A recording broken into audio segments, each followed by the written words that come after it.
انجمن کی اجازت کے، چاہے وہ فجر کے بعد کا بیان ہو یا جمعے کا بیان، وہ ہرگز اس کو دینے کی اجازت نہیں ہوگی۔ یہ پہلے سے بھی طے ہے انجمن سے، لہٰذا یہ بتا کر کے تازہ کر رہا ہوں۔ آج ہم اور آپ بڑے خوش قسمت والے ہیں کہ اللہ تبارک و تعالیٰ نے ہمیں اور آپ کو یہ دن نصیب فرمایا، اور وہ مبارک اور معتبر گھڑیاں اور وہ ایام جن کی تعریف اللہ تبارک و تعالیٰ نے کی اور اللہ کے رسول نے کی، جس کو ہم اور آپ رمضان المبارک کے نام سے جانتے اور پہچانتے ہیں۔ سب سے پہلے میں تمام حضرات کو، اہل سنت والجماعت کو اور تمام انجمن اسلام کو اس کی مبارکباد پیش کرتا ہوں کہ اللہ تبارک و تعالیٰ ہم سب کو وہ آنے والا مقدس اور مبارک اور معتبر مہینہ نصیب فرمائے، اور اس کی تعظیم، عظمت اور فضیلت پر اللہ تبارک و تعالیٰ ہم کو قائم و دائم رکھے اور اس میں اعمال خیر کی توفیق عطا فرمائے۔ الحمدللہ رب العالمین والعاقبۃ للمتقین والصلاة والسلام علی اشرف الانبیاء والمرسلین، اما بعد فاعوذ باللہ من الشیطان الرجیم، بسم اللہ الرحمن الرحیم۔ قال اللہ تبارک و تعالی فی القرآن المجید والفرقان الحمید، فمن شہد منکم الشہر فلیصمہ، صدق اللہ مولانا العظیم وصدق رسولہ النبی الامین المتین المبین المہین الکریم، ونحن علی ذلک لمن الشاہدین والشاکرین والحمد للہ رب العالمین۔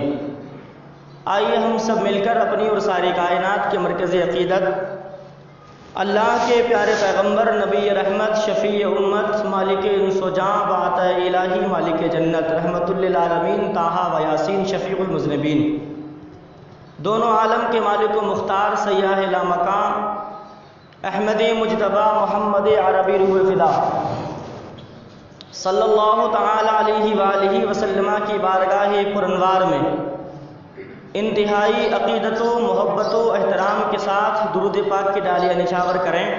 پڑھیں بآواز بلند، اللہم صلی علی سیدنا وعلی آل سیدنا و مولانا محمد معدن الجود والکرم وآلہ وبارک وسلم، صلاۃ و سلام علیک یا رسول اللہ، صلاۃ و سلام علیک یا حبیب اللہ صلی اللہ تعالی علیہ وسلم۔ اب پورا مجمع میرے ساتھ مل کر کے پڑھے، الصلاۃ والسلام علیک یا سیدی یا رسول اللہ، الصلاۃ والسلام علیک یا سیدی یا نبی اللہ، الصلاۃ والسلام علیک یا سیدی یا حبیب اللہ، الصلاۃ والسلام علیک یا سیدی یا نور اللہ، وعلی آلک و اصحابک یا رسول اللہ صلی اللہ تعالی علیہ وسلم۔ اللہ تبارک و تعالیٰ نے قرآن مجید میں ارشاد فرمایا، جس کو میں نے اپنی تقریر کا عنوان سخن بنایا۔ دوسرے پارے کے اندر اللہ نے ارشاد فرمایا، فمن شہد منکم الشہر فلیصمہ۔ یہ ایک آیت مقدسہ کا چھوٹا سا ایک ٹکڑا ہے۔ کیا فرمایا اللہ تبارک و تعالیٰ نے؟ فمن شہد منکم الشہر، تم میں سے جو کوئی اس مہینے کو پائے، فلیصم، تو اس کے روزے ضرور رکھے۔ انشاءاللہ اس پر گفتگو ہوگی۔ اللہ سے دعا ہے کہ مجھے حق پر ثابت قدمی عطا فرمائے اور حق بول کر اس پر عمل کی توفیق عطا فرمائے۔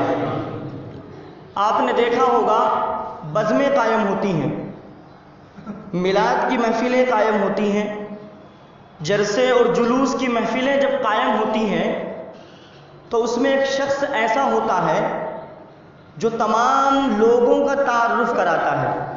ہوتا ہے نا، جلسوں کے اندر، عرسوں کی محفلوں کے اندر، میلادوں کے اندر، جب کوئی بھی ایسا کار خیر ہوتا ہے تو اس میں ایک شخص ہوتا ہے جو تمام کا تعارف کراتا ہے، ہر آنے والے کا استقبال کرتا ہے۔ اس کو ناظم بھی کہتے ہیں، نقیب جلسہ، نقیب محفل، نقیب کانفرنس، نقیب اجلاس، الاؤنسر بھی کہا جاتا ہے، اپنی اپنی زبان میں جو جس طریقے سے سمجھتا ہے نظامت کرنے والا ہوتا ہے۔ تو آپ نے دیکھا ہوگا کہ کسی محفل کا جب انعقاد ہوتا ہے تو سب سے پہلے وہی شخص کھڑا ہوتا ہے جس کو ہم نے اور آپ نے اس کو منتخب کیا کہ وہ تمام سنانے والوں کا، بیان کرنے والوں کا پہلے تعارف کرائے، پھر وہ لوگ ہم اس کو سمجھ جائیں، پھر ہم اس کی بات کو سنیں اور اس پر عمل کریں۔ یہ طریقہ ہوتا ہے۔ اب یہ سمجھ لیجئے کہ جب نقیب جلسہ اسٹیج پر آتا ہے تو آنے کے بعد سب سے پہلے وہ قرآن مجید کی تلاوت سے اس محفل کا آغاز کرتا ہے اور کراتا ہے۔ تو وہ آنے کے بعد اپنے الفاظوں میں بڑی تعریف و توصیف کرتا ہے، فلاں حافظ صاحب آ رہے ہیں، فلاں قاری صاحب آ رہے ہیں، بڑی اچھی آواز ہے، بڑا اچھا انداز ہے، نہ جانے وہ زمین سے آسمان اور آسمان کو زمین بناتا ہے۔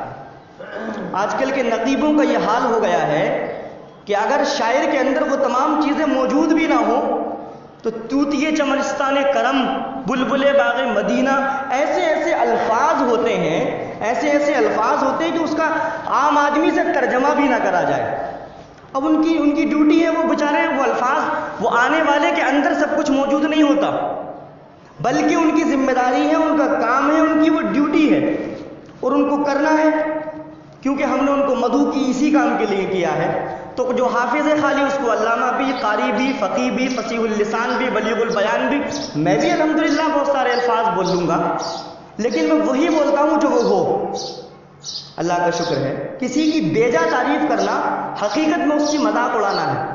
آدمی خوش ہوتا ہے ہمیں بڑا اچھا بتا دیا، نہیں، ہمارے اندر جو نہیں ہے، اگر کوئی پکار رہا ہے اس بات کو کہہ کر کے ہم اس کو روک دیں، نہیں بھائی ہم یہ نہیں ہے۔ کسی نے دھوکے میں دیکھا کہ داڑھی بھی ہے، جبہ بھی ہے، قبہ بھی ہے، سب کچھ ہے، اور کسی نے آ کر کے ہاتھ ملایا اور حاجی صاحب آپ خیریت سے ہیں، اگر اس نے حج نہیں کیا ہے دھوکے میں نہ رکھو، فوراً بتا دو میں نے بھی حج نہیں کیا ہے، میں حاجی نہیں ہوں، آپ مجھے حاجی کہہ کر کے نہ پکاریں۔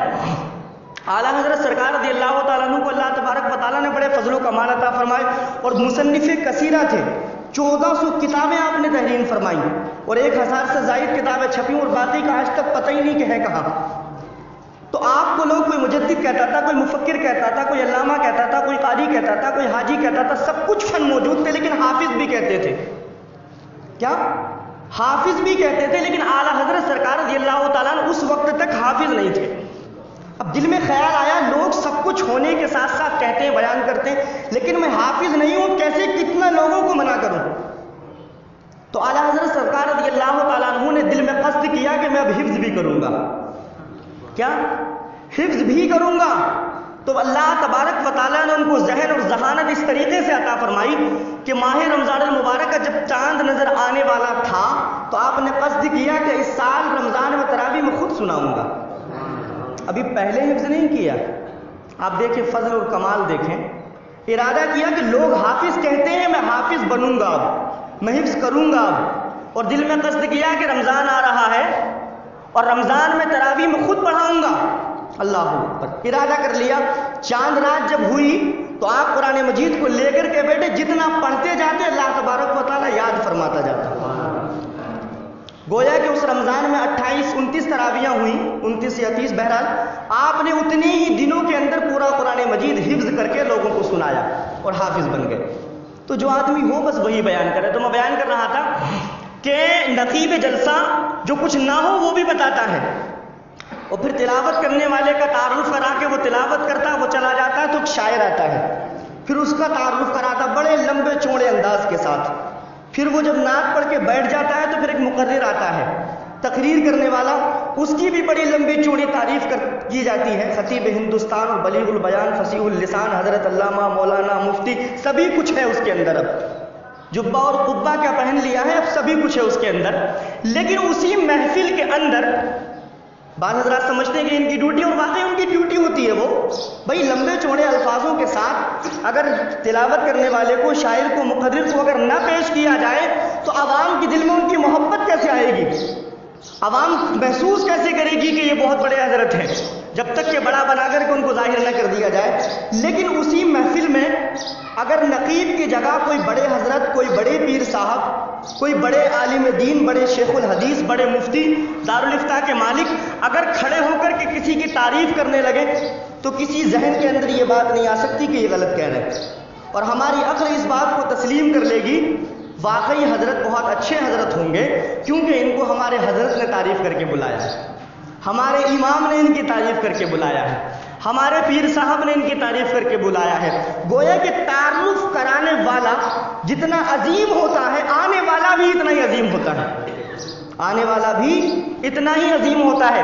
مثال دے کر کے بتانا مقصد یہ ہے کہ اللہ تبارک و تعالیٰ نے ماہ رمضان المبارک کو ہم اور آپ کو عطا فرمایا. بھیجنے والا وہ ہے اور تعریف کرنے والا کوئی دنیا دار نہیں، مدینے کا تاجدار ہے، وحدہ لا شریک ہے. اللہ تبارک و تعالیٰ نے خود اس ماہ مبارک کی تعریف بیان فرمائی، اللہ نے اس کی تعریف بیان فرمائی، تو اب بالکل کوئی کسر ہی نہیں رہ گئی. اللہ کے رسول نے تعریف بیان فرمائی، اب کوئی شک اور شبہ ہی نہیں رہ گیا. کیونکہ کوئی کسی اچھے آدمی کی تعریف اگر کوئی بزرگ برت اور بالا شیخ الحدیث اگر کر دے تو ہم اس کی بات کو ماننے کے لیے تیار ہو جاتے ہیں. تو جس مبارک مہینے کی تعریف خود اللہ وحدہ لا شریک نے کی ہو تو اس میں کوئی شک اور شبہ کر سکتا ہے. تو اللہ تبارک و تعالیٰ نے قرآن میں ارشاد فرمایا فمن شہید منکم الشہر فلیصم، اگر تم میں کوئی اس مہینے کو پائے تو ضرور اس کے روزے رکھے. اللہ اکبر. تمہاری سانسیں چل رہی ہوں، تم کھا اور پی رہے ہو، اٹھ اور بیٹھ رہے ہو، اپنے کام اور کاج کر رہے ہو، اللہ نے تمہیں سانسیں عطا فرمائی، تمہیں صحت عطا فرمائی، قوت گویائی عطا فرمائی، قوت سماعت عطا فرمائی. اگر تمہارے اعضاء سلامت ہیں، تمہارا اتنا سخت علاج نہیں چل رہا ہے کہ نہ کھانے سے تمہاری جان پر فرق پڑ جائے گا، تو اللہ تبارک و تعالیٰ قرآن میں ارشاد فرماتا ہے تم ایسی حالت میں، صحت یابی کی حالت میں، جب تم اس مہینے کو پاؤ، تمہاری زندگی میں یہ مہینہ آ جائے تو تم ضرور اس کے روزے رکھو. اللہ نے حکم فرمایا. اور جو بیمار ہیں، جو کمزور ہیں، جن کے پاس صحت نہیں ہے، اگر ایک وقت نہ کھائیں تو بیماری بڑھ جانے کا اندیشہ ہے. شوگر والے ہیں، نہ کھائیں ٹائم سے، نہ پئیں تو بیماری کے بڑھنے کا اندیشہ ہے. تو اللہ تبارک و تعالیٰ نے ان کے لیے رخصت بھی رکھی ہے. اللہ لا یکلف اللہ نفسا الا وسعها. ہمارا رب ہمیں اور آپ کو بھوکا رکھنا نہیں چاہتا، بلکہ اس رمضان میں روزے رکھنے کی برکتوں سے اللہ ہمیں متقی اور پرہیزگار بنانا چاہتا ہے. قرآن نے ارشاد فرمایا لا یکلف اللہ نفسا الا وسعها، کہ بوجھ ہم دینے والے ہیں تو اس کو برداشت کرنے کی طاقت بھی ہم عطا کرتے ہیں. آپ اندازہ لگائیں، کسی ماں کے ایک بچہ پیدا ہوتا ہے، وہ مدت شیر خاری تک جو ہے وہ اپنے بچے کو دودھ پلاتی ہے اور اس بچے کا دودھ اس کے لیے پورا ہو جاتا ہے. لیکن بعض عورتوں کے 2 بچے ایک ساتھ پیدا ہوتے ہیں، اللہ تبارک و تعالیٰ ان دونوں کی غذا کو اس کے سینے میں اتار دیتا ہے. ایک بہت بڑا ڈاکٹر ہے، بہت بڑا سائنسداں ہے، ڈاکٹر بھی ہے، وہ تحقیق کے ساتھ کہتا ہے کہ اللہ کی قدرت کاملہ کتنی عجیب قدرت ہے جس کا کوئی اندازہ ہی نہیں لگا سکتا. ماں کا سینہ ہے، بچے نے ایک نے جنم لیا تو وہ دودھ ایک کو کافی، اگر 2 اللہ کی قدرت سے پیدا ہوئے تو وہی دودھ 2 کو کافی. وہ ڈاکٹر کہتا ہے کہ اتفاق کی بات یہ کہ ایک عورت کے 4 بچوں کی پیدائش ہوئی. اللہ وحدہ لا شریک ہے، وہ جتنے چاہے عطا فرما دے. تو وہ ڈاکٹر کہتا ہے 4 بچوں کی جب پیدائش ہوئی تو میں نے دیکھا کہ 1 کو پورا ہوا، 2 کو پورا ہوا، لاؤ اس عورت کے دودھ کو لے کر کے لیبورٹری میں جو ہے جانچ کر لیا جائے اور دیکھا جائے. تو وہ ڈاکٹر لکھتا ہے اپنی کتاب کے اندر کہ میں نے اس 4 بچے کو جننے والی ماں کے دودھ کو جب دیکھا، جب چیک کیا تو اللہ تبارک و تعالیٰ نے اس میں وزن اور اس میں طاقت اتنی عطا فرما دی کہ وہ 4 کو کافی ہو جاتا. رب نے قرآن میں ارشاد فرمایا نا لا یکلف اللہ نفسا الا وسعها، کہ ہم بوجھ جب ڈالتے ہیں تو اس کو اٹھانے کی قوت بھی عطا کرتے ہیں. تو یہ ہمارے اوپر جو اللہ نے فرض فرمائے روزے، تو ان کو اللہ تبارک و تعالیٰ برداشت کرنے کی بھی طاقت عطا فرماتا ہے، بشرطے کہ ہمارا ایمان ہو، عقیدہ ہو، نیت سلامت ہو، ہمارا شوق ہو کہ ہم رمضان کا روزہ ایک بھی نہیں چھوڑیں گے، قرآن پڑھیں سنیں گے بھی اور پڑھیں گے بھی، تراویح ایک بھی ہماری قضا نہیں ہوگی. مسئلہ سن لیجئے، اللہ کے رسول اور حدیث مصطفیٰ اور شریعت مطہرہ یہ کہتی ہے ہر مسجد کے اندر رمضان میں 3 مرتبہ قرآن مجید کا ختم ہو. کتنا؟ 3 مرتبہ ختم ہو، یہ بہت زیادہ فضیلت رکھتا ہے۔ اور اس کے بعد بیان کرتے ہیں، ہم نے پڑھا کہ کم از کم 2 قرآن مجید کا ختم ہو، 2 قرآن مجید کا ختم ہو تراویحوں میں۔ پھر اس کے بعد میں بیان فرمایا، ہم نے پڑھا کہ کم از کم 1 قرآن مجید ہر حال میں سنت مؤکدہ ہے کہ تراویح کی نماز میں 1 قرآن مجید کی تکمیل کی جائے، اور اس ایک میں اگر کسی کو پریشانی ہو، اس کو بیزار گزرے تو اس کا اعتبار نہیں کیا جائے گا۔ ہاں 3 کو کرنے میں، 2 کو کرنے میں اگر نمازیوں کو تکلیف ہوتی ہے، پریشانی ہوتی ہے، کھڑے ہونے میں دقت ہوتی ہے، تو اجازت ہے کہ کم از کم 1 ہر حال میں کیا جائے۔ اور 1 قرآن مجید کی وجہ سے اب کوئی پریشان ہو، کوئی چکر کھا کے گر جائے یا کوئی کچھ بھی ہو، اس کا لحاظ نہیں کیا جائے گا۔ مسجد قائم ہے، ہماری جماعت، ہمارے عوام اس لائق ہیں کہ اس کا کفالت کر سکے، تو ضروری ہے کہ ہم 1 مرتبہ رمضان میں اپنی مسجد کے اندر قرآن مجید کی تلاوت کو سنیں اور کرائیں، اور تراویح میں اس کو پڑھا جائے۔ اللہ اکبر۔ آپ نے سنا ہوگا شاید حضرت امام اعظم ابو حنیفہ رضی اللہ تعالیٰ عنہ، کس کی ہم تقریر کرتے ہیں؟ حضرت امام اعظم کی۔ مسلک کے اعتبار سے ہم اور آپ حنفی ہیں، کیا ہیں؟ حنفی ہیں، اور مذہب کے اعتبار سے مسلمان ہیں، اسلام والے ہیں، ایمان والے ہیں۔ تو حضرت امام اعظم ابو حنیفہ کا تقویٰ آپ دیکھیں، آج ہم 1 پارہ 2 پارہ پڑھتے ہیں تو اکتا جاتے ہیں، اور جا کر کے ٹی وی کا بٹن کھول کر کے آن کر کے ٹی وی دیکھنے کے لیے بیٹھ جاتے ہیں۔ کہا دل نہیں لگ رہا تھا، کچھ ٹائم پاس کر لیں۔ ارے بھائی تم نے قرآن پورا پڑھ لیا، حدیثوں کا مطالعہ کر لیا، اوراد و وظائف پڑھ لیے، تم نے دوسرے نوافل پڑھ لیے، یہ رمضان المبارک کا مہینہ رب نے تمہیں عطا فرما دیا، تو اس میں تم نے عبادتیں کر لی، کیوں تم اپنا وقت برباد کرنے کے لیے ٹی وی کے پاس جا کر کے بیٹھ گئے؟ حضرت امام اعظم ابو حنیفہ رضی اللہ تعالیٰ روزانہ جب رمضان المبارک شروع ہوتا تو رات کو روزانہ 1 مرتبہ قرآن مجید کی تلاوت کیا کرتے تھے، روز ہر رات کو ایک قرآن کی تلاوت کرتے تھے۔ تراویح کے بعد جب قرآن کو پڑھنا شروع کرتے تو طلوع فجر سے پہلے قرآن مجید کی تلاوت کر لیا کرتے تھے، اور فجر کا جب سورج نکل آتا اس کے بعد جب قرآن مجید کی تلاوت کرتے تو سورج کے ڈوبنے سے پہلے دوسرے قرآن کی تلاوت کر لیتے تھے۔ تو 30 قرآن دن کے ہوئے، 30 رات کے ہوئے، کتنے ہوئے؟ 60 ہوئے، اور 1 قرآن مجید حضرت امام اعظم ابو حنیفہ رضی اللہ تعالیٰ عنہ تراویح کے اندر نماز میں پورا کیا کرتے تھے۔ 61 قرآن مجید کی تلاوت کرتے تھے۔ ہم کیسے حنفی ہیں؟ ہم کیسے حنفی ہیں؟ ارے بھائی جب ہم ان کے طریقوں پر چلیں گے، ان کی باتوں پر عمل کریں گے، ان کی سیرت کو اپنی زندگی میں اتاریں گے، تبھی تو اصل میں حقیقی حنفی ہوں گے۔ ایسے ہی ڈنکے پیٹتے رہیں۔ حضرت امام اعظم ابو حنیفہ 61 قرآن مجید کی تلاوت کیا کرتے تھے، رمضان المبارک میں 61 مرتبہ قرآن کا ختم کیا کرتے تھے۔ اور ہم نے پڑھا کہ حضرت امام اعظم ابو حنیفہ نے 45 برس تک عشاء کی نماز سے فجر کی نماز عطا فرمائی، عشاء کے وضو سے فجر کی نماز ادا فرمائی۔ اللہ اکبر۔ اور غوث اعظم کے بارے میں بھی آتا ہے کہ عشاء کے وضو سے 40 برس تک فجر کی نماز عطا فرمائی۔ تو یہ ہمارے بزرگوں کا طریقہ ہے، یہ ہمارے ائمہ کا طریقہ ہے، یا ائمہ دین علماء مجتہدین کا طریقہ ہے۔ اللہ اکبر۔ تو قربان جاؤ پیارے، ہم اور آپ کو اس مہینے کا بڑے اچھے طریقے سے استقبال کرنا ہے اور عہد کرنا ہے۔ آج اخباروں میں، ٹیلی ویژنوں کے اندر دوسری طریقوں سے، ذرائعوں سے خبر ملتی ہے، روزہ 15 گھنٹے کا ہوگا، 16 گھنٹہ کا ہوگا، 16.5 گھنٹے کا ہوگا۔ اللہ اکبر کبیرہ۔ اور ہم ڈر کر کے گھر میں بیٹھ جاتے ہیں، سوچتے ہیں کہ 1 شروع کر لیا تو اب 30 پورے کرنے پڑیں گے۔ ارے تم 1 رکھنے کی طاقت اگر اللہ تبارک و تعالیٰ دے گا تو تمہیں 30 رکھنے کی طاقت بھی اللہ عطا فرمائے گا۔ تم ارادہ تو کرو، اللہ صحت یابی عطا فرمانے والا ہے، اللہ تبارک و تعالیٰ طاقت اور قوت دینے والا ہے۔ اس نے کہہ دیا نا قرآن میں، لا یکلف اللہ نفسا الا وسعها۔ ہم جب بوجھ دیتے ہیں تو اس کو اٹھانے کی طاقت بھی ہم ہی دیتے ہیں۔ بیماروں کے لیے چھوٹ ہے کہ جب وہ بیماری سے چھٹکارا حاصل کر لیں تو غیر دنوں میں رمضان کے روزوں کو رکھ کر کے پورا کر لیں۔ مسافر ہے، سفر میں ہے، لمبا سفر کر رہا ہے، روزے کو ترک کر دے، رمضان کے بعد میں اس روزے کو، اور کیا چھوٹ چاہیے شریعت سے؟ اللہ تبارک و تعالیٰ کی مہربانیاں ایمان والوں کے اوپر کتنی ہیں۔ ہم آئیں تو صحیح اس کی رحمت کے اندر، ہم آئیں تو صحیح عہد کریں کہ ہم تراویح بھی نہیں چھوڑیں گے اور نمازیں بھی نہیں چھوڑیں گے انشاءاللہ تبارک و تعالیٰ۔ قرآن مجید کی تلاوت بھی کریں گے۔ جہاں بھی جس مسجد میں قرآن مجید کا سننا شروع کر دیں اور یہ عہد کر لیں، یہ یقین رکھیں اور اس کا ارادہ رکھیں کہ اب ہر نماز تراویح انشاءاللہ جماعت کے ساتھ ہی پڑھیں گے اور پورا قرآن مجید سنیں گے۔ 4 دن پڑھی 10 دن پڑھی 4 دن پھر غائب 5 دن پڑھی پھر 10 دن غائب. یہ تراویح پڑھنے کا ثواب تو تمہیں ملے گا مگر قرآن کو پورا سننے کا ثواب نہیں ملے گا.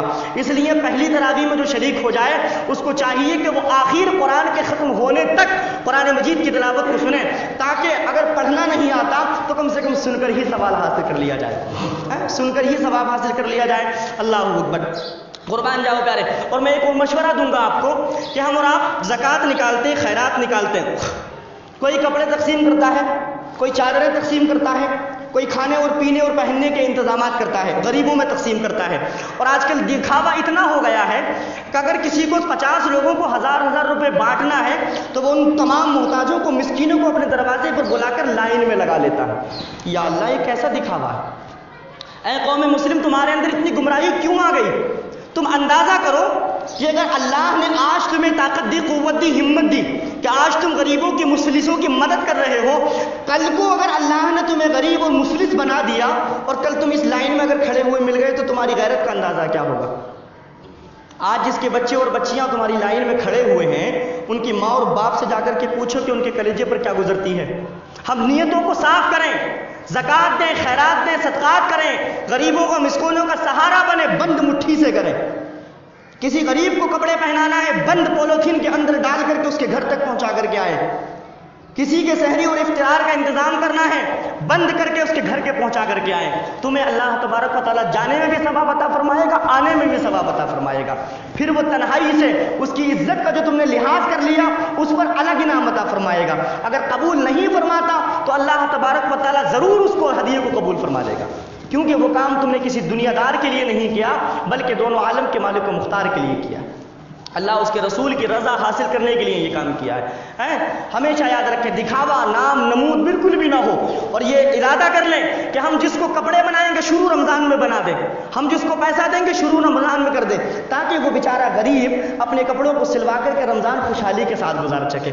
جس کو کچھ پیسہ دینا ہے آٹا گیہوں چاول یا کوئی دوسرا انتظام کرنا ہے تو شروع رمضان میں کر دیں تاکہ وہ رمضان کا سحری کا انتظام بھی کر لے افطار کا انتظام بھی کر لے. اللہ کے رسول فرماتے ہیں کہ ایمان والا جب روزہ رکھتا ہے تو اللہ تبارک و تعالیٰ بے شمار ثواب عطا فرماتا ہے, اور جب روزہ دار کی افطار کا کوئی انتظام کر دیتا ہے تو اللہ تبارک و تعالیٰ اس افطار کرانے والے کو بھی اس روزہ رکھنے والے کے ثواب کے برابر ثواب عطا فرماتا ہے. تو ہم اس چیز کا عہد کریں.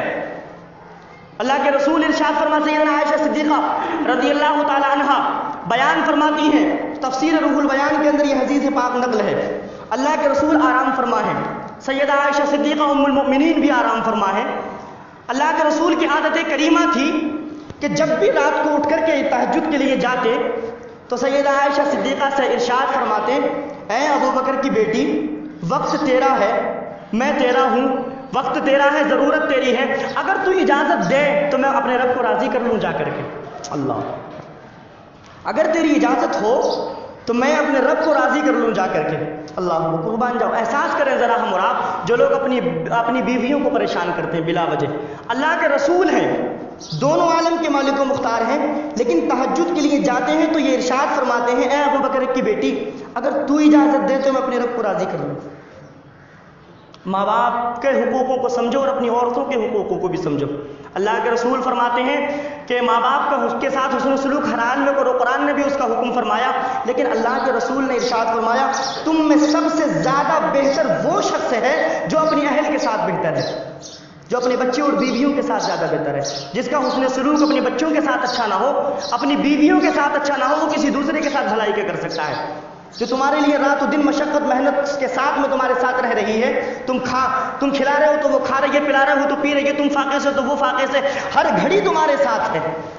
آپ نے دیکھا نہیں بیوی کے حالات کیسے ہوتے ہیں, بیویاں ساتھ میں ہوتی ہیں, تھکن سے سفر سے آپ چور ہو جاتے ہیں, بچہ اس کی گود میں ہوتا ہے 5 کلو کا 10 کلو کا, وہ عورت یہ نہیں کہتی کہ آپ بھی پکڑ لیجئے اس بچے کو, آپ خالی ہاتھ چلتے ہیں اور وہ بچے کو گود میں لے کر کے آپ کے ساتھ چلتی رہتی ہے. اور جب گھر پہنچ جاتے ہو آپ تھک کر کے سوفر پر بیٹھتے ہیں, بیڈ پر پہنچتے ہیں, لیکن وہ عورت تمہاری شریک حیات اس بچے کو ایک طرف رکھ کر کے بٹھا کر کے سکون سے تسلی دے کر کے وہ بیٹھتی نہیں ہے, سانس نہیں لیتی ہے, بلکہ وہ جا کر کے بڑے ٹھنڈا پانی کا انتظام کر کے تمہارے سامنے پیش کرتی ہے. کون کرے گا وہ؟ تھکے تم ہو، تھکی وہ نہیں ہے، سفر اس نے نہیں کیا تمہارے ساتھ، پیاس اس کو نہیں لگی ہوگی، شدت گرمی اس کو نہیں ہے، بھوک اس کو نہیں لگی ہوگی، مگر وہ تمام چیزوں کو چھوڑ کر کے اپنی غیر آرامی اختیار کر کے تمہارے لیے پانی کا انتظام کرتی ہے۔ گھر میں پکانے کے لیے نہیں، تم تکیہ لگا کر کے سو جاتے ہو، مگر وہی عورت پکانے کا انتظام کرتی ہے، کھانا تیار کرتی ہے، اور سب سے پہلے خود نہیں کھاتی بلکہ تمہیں کھلاتی ہے۔ تم نے آ کر کے پانی پی لیا، کھانا کھانے بیٹھ گئے ہو، لیکن اس عورت نے ابھی تک نہ کچھ کھایا ہے نہ پیا ہے۔ ہم اپنی عورتوں کے حقوقوں کو بھی سمجھیں۔ اللہ کے رسول فرماتے ہیں، اے ابو بکر کی بیٹی، اگر اجازت ہو تو میں اپنے رب کو راضی کر لوں۔ اللہ اکبر۔ ایک رات ایسا ہوا کہ اللہ کے رسول اٹھے اور اجازت نہ لی، اٹھ کر کے تشریف لے گئے اور جا کر کے عبادت میں مشغول ہوئے۔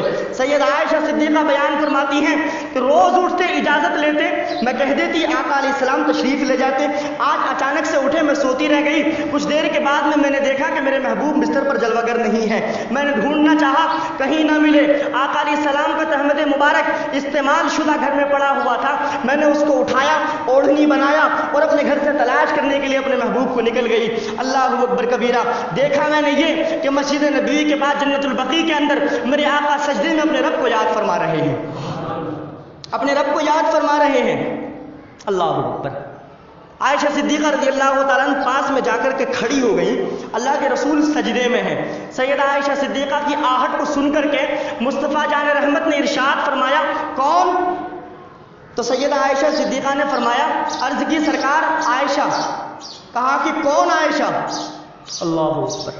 وہ نبی، وہ رسول جو عائشہ آپ کے گھر تشریف لائیں تو میرے آقا نے اتنا پیار فرمایا، اتنا پیار فرمایا کہ روٹیوں کے لیے آٹا خود گون کر کے دے دیا کرتے تھے کبھی کبھی۔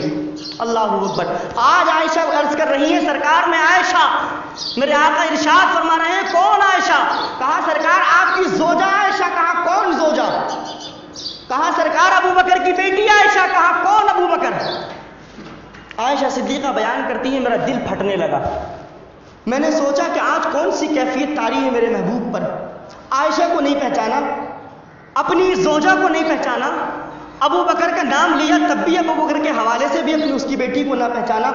عائشہ صدیقہ الٹے پیر گھر میں واپس آ گئی اور آ کر کے تشریف رکھتی ہیں، اسی غم میں بیٹھی ہوئی ہیں۔ مصطفیٰ جان رحمت نے اپنی عبادت کو مکمل کیا، گھر تشریف لے گئے۔ جب چہرہ غم زدہ دیکھا، چہرہ اترا ہوا دیکھا تو اللہ کے رسول نے ارشاد فرمایا، اے میری محبوبہ عائشہ صدیقہ، تمہیں کس چیز نے اداس کر دیا ہے؟ اللہ اکبر کبیرہ۔ حضرت آقا علیہ السلام سے میری عائشہ ام المؤمنین عائشہ صدیقہ عرض کرتی ہیں، سرکار آج وہ ہوا جو اب تک نہ ہوا ہے۔ میں آپ کے پاس تشریف لے گئی، آپ عبادت میں مشغول تھے۔ میں نے کہا آئے، آپ نے کہا کون؟ میں نے کہا عائشہ۔ آپ نے کہا کون عائشہ؟ میں نے کہا کہ آپ کی زوجہ۔ آپ نے کہا کون زوجہ؟ کیسی زوجہ؟ میں نے کہا کہ ابو بکر صدیق کی اس کی بیٹی عائشہ۔ کہا کون ابو بکر؟ آپ نے کسی کو نہ پہچانا۔ اللہ اکبر کبیرہ۔ اللہ کے رسول ارشاد فرماتے ہیں، عائشہ تمہیں نہیں معلوم کچھ لمحات میرے اور میرے رب کے درمیان خاص ہوتے ہیں جن میں نہ فرشتوں کو اجازت ہوتی ہے، نہ جبریل کو اجازت ہوتی ہے، نہ ملائکہ کو اجازت ہوتی ہے۔ تو جبریل اور ملائکہ، کوئی فرشتہ، کوئی نبی اور رسول اس وقت میں اللہ اور میرے درمیان نہیں آ سکتا، تو عائشہ کیسے آ سکتی ہے؟ عائشہ کیسے آ سکتی ہے؟ اللہ اور یہ درس دیا امت کو میرے آقا نے کہ اے میری امتیوں، اے میرے چاہنے والوں، اے میرے کلمہ پڑھنے والوں، اپنے رب کو منانے کے لیے ایک لمحہ 24 گھنٹے میں ایک لمحہ ایسا نکالو کہ تم دنیا سے بالکل الگ ہو جاؤ، گھر بار سے الگ ہو جاؤ، اہل و عیال سے الگ ہو جاؤ، اس کی چوکھٹ پہ آ کر کے سر کو جھکاؤ۔ اللہ کے محبوب درس دے رہے ہیں، اس طریقے سے میں اپنے رب کی محبت میں غرق ہو جاؤ، اس طریقے سے غرق ہو جاؤ کہ دنیا تمہارے دل سے بالکل نکل جائے، بالکل نکل جائے۔ اللہ اکبر۔ سرکار اعلیٰ حضرت رضی اللہ تعالیٰ عنہ کے والد گرامی مفسر اعظم مولانا نقی علی خان صاحب رحمۃ اللہ علیہ بہت اونچے جید عالم دین تھے، بہت ہی بڑے اچھے مہارت اور فقیہ کے مالک تھے، بہت بڑے فقیہ تھے۔ آپ سے کسی نے پوچھا کہ سرکار فرعون 500 برس عبادت کر کے چلا گیا، آخرکار ایسی کون سی وجہ؟ وہ مخلوق خدا پر 500 سال بادشاہت کر کے چلا گیا۔ اللہ اکبر۔ تو مولانا نقی علی خان صاحب نے ارشاد فرمایا کہ مولانا رومی کی مثنوی پڑھو، اس کے اندر انہوں نے لکھا ہے کہ وہی فرعون جو اپنے آپ کو خدا کہلاتا تھا، رات کی تنہائی میں مصلے پر بیٹھ کر کے اللہ کی بارگاہ میں روتا اور گڑ گڑاتا تھا، اے خدا جو بھی کچھ ہے میرے گناہ ہے، خدا تو تو ہی ہے، خدا تو تو ہی ہے۔ تو اللہ تبارک و تعالیٰ نے اس کو مہلت عطا فرمائی۔ اے امت کے نوجوانوں، امت کے بزرگوں، ساتھیوں، تم بھی اپنے رب کی رحمت کی طرف آؤ۔ جب تم اپنے رب کی رحمت کی طرف آؤ گے تو رب تبارک و تعالیٰ تم پر عذاب نازل نہیں فرمائے گا، مصیبتیں نہیں دے گا، تمہارے کاروبار بند نہیں ہوں گے، تمہارے رزقوں کو تنگ نہیں کیا جائے گا، تمہاری اولادیں تم سے چھینی نہیں جائیں گی، بلکہ اللہ تبارک و تعالیٰ کی بارگاہ میں جب اپنی پیشانیوں کو جھکاؤ گے تو اللہ تبارک و تعالیٰ اس کے بدلے ایک نہ ایک دن ضرور تم پر اپنا احسان عظیم عطا فرمائے گا، ضرور احسان فرمائے گا۔ اللہ کے رسول ارشاد فرماتے ہیں کہ اللہ تبارک و تعالیٰ نے یہ وہ مبارک مہینہ میری امت کو عطا فرمایا، ایسا مبارک مہینہ عطا فرمایا کہ اس مبارک مہینے میں اللہ تبارک و تعالیٰ نے سب سے بہتر کتاب قرآن مجید کو نازل فرمایا، اور وہ قرآن مجید جس میں اللہ تبارک و تعالیٰ نے صبح روز اول سے لے کر روز آخر تک کی تمام باتوں کو قرآن میں رکھ دیا ہے۔ اللہ اکبر، تمام چیزوں کا علم قرآن کے اندر رکھ دیا، تمام کائنات کا ذکر قرآن کے اندر رکھا۔ اس مبارک کتاب کو ان تمام باتوں کو اللہ نے قرآن میں سمیٹا اور اس قرآن کو رمضان المبارک میں عطا فرمایا، اس قرآن کو رمضان المبارک میں نازل فرمایا۔ اللہ اکبر۔ صحابہ کرام بیان کرتے ہیں کہ اللہ کے رسول جب رمضان کا مہینہ قریب آتا تو امت کے لوگوں کو، ہم صحابہ کو بلاتے اور مسجد نبوی میں تشریف رکھتے، میرے آقا منبر پاک پر جلوہ فرما ہوتے اور پھر یہ کہتے، اے لوگوں اب وہ مبارک مہینہ آ رہا ہے جس کو اللہ تبارک و تعالیٰ نے بڑی رحمتیں اور برکتیں نازل، برکتوں والا بنا کر کے پیدا فرمایا ہے۔ اللہ اکبر کبیرہ۔ صحابہ کرام بیان کرتے ہیں، اللہ کے رسول اس کی فضیلتیں بیان فرماتے کہ میری امت کا کوئی بھی شخص جب اس مہینے کے اندر نفل نمازیں پڑھے گا، نفل عبادتیں کرے گا تو اللہ تبارک و تعالیٰ اس کو فرض کا ثواب عطا فرمائے گا، اور جب فرض ادا کرے گا تو اللہ تبارک و تعالیٰ اپنے فضل و کرم سے 70 فرضوں کے برابر ثواب عطا فرمائے گا، 70 فرضوں کے برابر ثواب عطا فرمائے گا۔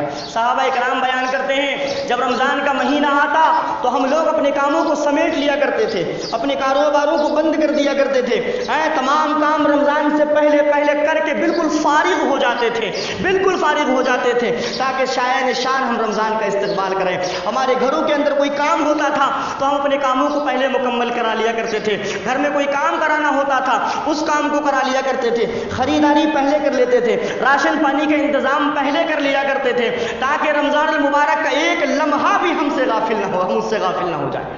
اللہ اکبر، قربان جاؤ پیارے۔ اللہ کے رسول نے بہت زیادہ فضیلتیں اس ماہ مبارک کے بارے میں ارشاد فرمائی، اور خود اللہ تبارک و تعالیٰ نے اس ماہ مبارک کی فضیلتیں عطا فرمائی، اور اس ماہ مبارک میں ایسی رات اس مبارک مہینے میں اللہ نے اپنے محبوب کے صدقے اس امت کو عطا فرمائی جو 1000 راتوں سے افضل بنائی، جس کو شب قدر، لیلۃ القدر کہا جاتا ہے۔ فمن شہد منکم الشہر فلیصم، جب تم میں سے کوئی اس مہینے کو پائے تو ضرور اس کے روزے رکھے۔ شہر رمضان الذی انزل فیہ القرآن، یہ مبارک وہ مہینہ ہے جس میں اللہ تبارک و تعالیٰ نے قرآن مجید کو نازل فرمایا، تو ہم قرآن کی تلاوت بھی کریں، اس کا توبہ اور استغفار بھی کریں، نمازوں کی پابندیاں بھی کریں، تراویح کی پابندی کریں، قرآن مجید کو تراویح میں بھی پڑھیں۔ جن لوگوں سے قرآن مجید پڑھنا آتا ہے کم از کم روزانہ 2 پاروں کی تلاوت کریں، کم از کم 2 پاروں کی تلاوت کریں۔ جب اس طریقے سے 2 پاروں کی تلاوت کریں گے تو 2 قرآن آپ کے 30 دن میں مکمل ہو جائیں گے۔ اللہ اکبر کبیرہ۔ اللہ کے محبوب ارشاد فرماتے ہیں جب قرآن کو کوئی ایک حرف پڑھتا ہے تو اللہ تبارک و تعالیٰ اس ایک حرف کے پڑھنے کے بدلے امت مسلمہ کو 10 نیکیاں عطا فرماتا ہے۔